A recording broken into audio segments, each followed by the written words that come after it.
আজও সকাল সকাল গেট রেডি হয়ে কোথায় বেরোচ্ছি একটু পরেই তোমাদের সাথে শেয়ার করছি। আর বাইরে পড়ছে ঝিরিঝিরি বৃষ্টি, আর ওয়েদারটা দেখে তোমরা বুঝতেই পারছো কতটা রোমান্টিক একটা ওয়েদার। হ্যাঁ বন্ধুরা, শুরু হয়ে গেছে কিন্তু সায়েন্স সিটিতে ইন্টারন্যাশনাল ট্রেড ফেয়ার। যারা যারা এখনো ভিজিট করনি, এখনো কিন্তু একটা সপ্তাহ তোমাদের হাতে আছে, চট করে চলে আসো।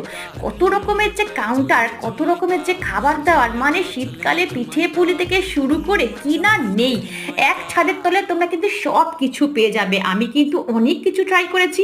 যারা ফুচকা লাভার তারাও কিন্তু ফুচকা পেয়ে যাবে। আর এই যে চিকেন স্যান্ডউইচ, উফ, জিভে জল এসে যাওয়া। আর ছিল পাপড়ি চাট। সব কিছু আমি ট্রাই করেছি একটু একটু করে। হাতে তৈরি করার জিনিস, ও মাই গড, একটা ছেড়ে একটা, কোনটা ছেড়ে কোনটা নেবে নিজেরাই দিশা খুঁজে পাবে না। আর এখানে যে কোরিয়ান স্টলটা রয়েছে থাইল্যান্ডের, এখানে সব থাইল্যান্ডের জিনিস পাওয়া যায়। দারুণ দারুণ সব কালেকশন তোমাদের হাতে ধরে কিন্তু একবার দেখিয়ে দিচ্ছি। এগুলো কিনতে হলে তোমাদের অবশ্যই কিন্তু ভিজিট করতে